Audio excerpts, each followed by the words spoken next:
Que a seleção brasileira está completamente perdida, todos nós já sabemos. O desempenho em campo é péssimo, horroroso, e muito disso se deve à comissão técnica, que minimamente não mostra pra gente que está treinando esse time. Pelo contrário, esse time é extremamente mal treinado. E continuando assim, a gente não vai nem passar da fase de grupos da Copa do Mundo. E quem poderia ser o nome ideal, visto que o Dorival Júnior pode cair a qualquer momento da seleção brasileira? Quem poderia assumir o comando para trazer uma perspectiva para a gente? Será que existe? É brasileiro? É estrangeiro? Vamos falar disso aqui nesse vídeo, mas antes, like no vídeo, se inscreva no canal, ajude o nosso trabalho a crescer cada vez mais, eu conto com você. Esse ciclo pós-Copa do Mundo de 2022 na seleção, com certeza é o pior da história. Em todos esses jogos pós-Copa, o Brasil já tomou 30 gols. Em toda a era Tite, o Brasil demorou 80 jogos para tomar 30 gols. O Brasil, nos 2 últimos jogos, incluindo seu vexame para a sua maior rival, dentro da casa deles, do jeito que foi, gritando olé com 3 minutos, juntando os 2 últimos confrontos contra a Colômbia e a Argentina, o Brasil levou 5 gols. Em todo o ciclo para a Copa de 2022, o Brasil levou 5 gols. Ou seja, em todo o ciclo para a última Copa, o Tite, com aquele tanto de jogos que ele teve, ele só levou 5 gols. O Brasil levou 5 nos 2 últimos jogos. É nítido que o desempenho caiu demais. E é nítido que, comparando com o último trabalho, a torcida, de uma maneira geral, ficou mal acostumada, achando que eliminatórias era um torneio de verão. Aliás, o Tite deixou a seleção com 80% de aproveitamento.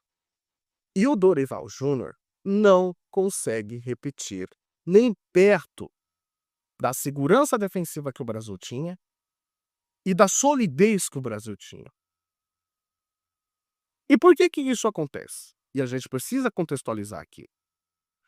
Porque o senhor Adenor Bach, o Tite, ele informou que sairia da seleção brasileira antes da Copa do Mundo de 2022 começar.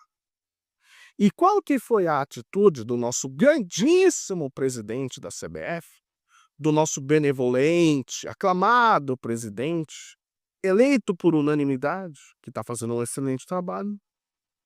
Foi do seguinte: "Ah, você diz que vai sair agora? Tudo bem, depois eu vejo. Depois eu vejo isso aí." E vai empurrando com a barriga. Eu vou esperar um certo cara que aparentemente vai sair do maior clube do mundo e ele, de bom grado, vai assumir a seleção brasileira. Eu estou falando de Carlo Ancelotti. Aliás, segundo o Edinaldo, ele conversou com o Carlo Ancelotti sobre a seleção brasileira e o Ancelotti simplesmente deu uma piscadinha. Isso não sou eu que estou dizendo. Todos os jornalistas já dizem, confirmam esse fato. O Ancelotti, ele deu uma piscadinha. Isso já foi subentendido pelo presidente da CBF, que Ancelotti aceitaria o cargo da seleção brasileira. Sendo que pouco tempo depois o Ancelotti vai lá e renova com o Real Madrid e diz que nunca fez uma coisa como essa. E aí foi empurrando com a barriga. Traz o Ramon, que nunca, desculpa, eu tô sendo extremamente respeitoso com o profissional, mas nunca teve credencial para treinar a seleção brasileira. Depois traz o Fernando Diniz, dividindo trabalhos. Uma das coisas mais bizarras, eu nunca vi isso na história do futebol, um técnico ter 2 empregos, disputando suas atenções com clube e seleção. Só ter a atenção com o clube já é um problema, que você precisa de direcionamento, você precisa de sossego, entre aspas, para trabalhar, foco total, porque já é pressão.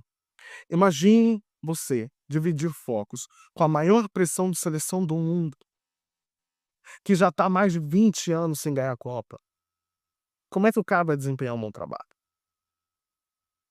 E aí você traz um Dorival Júnior, então técnico, campeão da Libertadores, recentemente por Flamengo, campeão da Copa do Brasil com São Paulo, mas que minimamente a gente já percebia que Comandar a seleção brasileira é uma coisa, treinar clubes é outra coisa. Eu estou falando de uma seleção extremamente pressionada, que precisa dar resultado, precisa dar uma resposta para o torcedor e que, claramente, não sendo desrespeitoso com o Dorival, mas não tem capacidade de comandar. E aí reabre-se o debate. Quem seria o nome ideal, visto que o Dorival vai cair a qualquer momento nessa sexta-feira? Ou não? Dependendo do nosso presidente, ele pode continuar até a próxima Copa do Mundo. Porque já surgem notícias de que Edinaldo está indo atrás de Carlo Ancelotti. E aí se abre um problema, gente.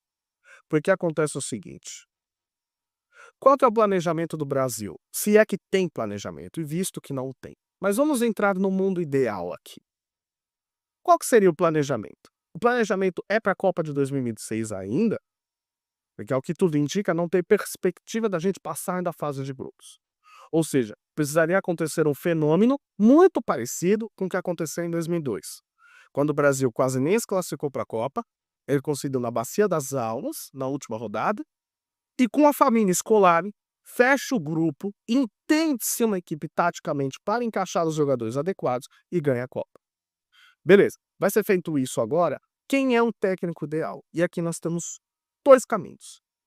Nesse sentido, para a Copa de 2026, o técnico estrangeiro seria a aposta mais arriscada. Por quê? Porque você precisa se ambientar aos jogadores.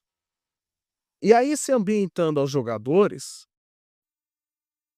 você precisa entender como eles jogam e você precisa impor as suas ideias. Impor as suas ideias exige um tempo de adaptação. E um tempo de adaptação pode não ser o necessário para conseguir fazer a equipe deslanchar daqui até lá. Ou seja, precisaria ser um técnico de um passo imediato. Aí você vai dizer, mas o Scaloni na Argentina. O Scaloni na Argentina, ele assumiu na Copa América de 2021, né? Por quê? Porque, segundo o que já foi noticiado, a Argentina, ela queria trazer o Diego Simeone, mas a AFA não tinha dinheiro. Depois, a catástrofe que foi a Copa do Mundo de 2018, sob o comando do São Paulo. Subiram o Lionel Scaloni, o Scaloni não estava conseguindo dar um tanto jeito assim na Argentina, e ele poderia ser demitir até que a Argentina deslancha na Copa América, culminando com o título, e ele é efetivado. Mas é um caso específico. E aí, você precisa de um cara que dê jeito no vestiário ou que os jogadores já conhecem o trabalho? Porque se a gente for nessa linha, ou você poderia trazer um Renato Gaúcho, ou você poderia trazer um Tite. E por que o Tite? Porque já é o cara que está acostumado a lidar com esses mesmos jogadores. Simplesmente resgataria aquilo que foi feito e ele conseguiria dar jeito no curto prazo. Trazer um Renato Gaúcho é o cara que consegue controlar o vestiário, fechar um grupo de jogadores e dar um resultado. Porém, como é que seria a repercussão de Renato Gaúcho na seleção brasileira? Porque tem algumas coisas que dão asterisco ao nome dele. Já foi falado por outros influenciadores de jornalistas, como, por exemplo, posição política, como o fato de um Renato não ligar, segundo eles, tanto para a tática e mais para o emocional, mas a seleção brasileira, pelo visto, é a união de duas coisas, tanto falta de tática quanto emocional também, que a seleção brasileira aparentemente virou um ambiente ruim de se trabalhar. Então seria esse técnico? Seria o Filipe Luiz? Porque o Filipe Luiz era um cara técnico. E ele é um cara que os jogadores eles têm respeito por ele. É um cara que tem filosofia e conhecimentos europeus e aplica isso veementemente no Flamengo, de forma muito assertiva. Ele conseguiria ter tempo para poder aplicar isso na seleção brasileira? Alex Estibal, Cuca, trazer o Cuca para a seleção agora seria extremamente um problema. Por quê? Porque você traz consigo todo aquele problema que já houve anteriormente. Com a torcida do Corinthians, aquele todo episódio na Suíça, etc. Então, como lidaria com isso? Seria um Abel Ferreira, porque o Abel Ferreira, ele precisa de tempo para trabalhar. Ele já não tem tanta paciência assim no momento com a torcida do Palmeiras. Imagina com a seleção brasileira. Seria o Jorge Jesus? O Jorge Jesus, ele conseguiria dar um jeito na seleção brasileira? Visivelmente, ele conhece o futebol brasileiro e todo mundo sabe que ele gostaria de treinar, porque ele já disse isso. Agora, tem um grande problema em relação ao conflito que ele tem com o nosso melhor jogador. E como é que ficaria isso? Será que daria certo? E você tem Carlo Ancelotti na parada. Mas o Carlo Ancelotti, ele tá com o contrato renovado até o final da temporada de 2026 com o Real Madrid. Ele sairia agora, dito que ele informa que só sairia do Real Madrid quando o Real Madrid mandasse ele embora. O que eu apostaria? Se você quer um trabalho de curto prazo e que os jogadores já conhecem, Alex Stidal ou Tite. Para mim são os dois treinadores, assim, se tratando de Brasil, que conseguem dar jeito técnico barra emocional ali com o Ney. O Renato Gaúcho, ele também entra, ele consegue dar um jeito emocional na equipe, mas você tem caras que também unem isso com a parte mais tática, digamos assim. O Tite seria a melhor opção. Para mim, depois o Puka. Mas a CBF estaria de volta a bancar isso? Porque se tratando de Tite, a forma como o Tite saiu, não sei se é que tem problemas com o presidente da CBF. A questão é que, se para 2026 você precisa de algo pronto, você precisa chamar um cara que já trabalhou com eles. E não dá tempo para fazer mais testes. Acabou os testes, gente. Acabou. Não tem o que fazer. O Brasil foi mal demais. Desperdiçou tempo. É claro que o ciclo de 2022 ele pode se repetir, mas muito difícil. Agora, com certeza, a gente está falando de uma CBF que não sabe o que faz, que não sabe para onde vai e que nos deixa cada vez mais à deriva, caminhando cada vez mais para o fundo do poço. A questão é que, com Dorival não tá dando. Quem eles vão chamar? Se cuidem, boa quarta-feira, like no vídeo se você chegou até o final, se inscreva no canal, tamo junto, até a próxima. Tchau!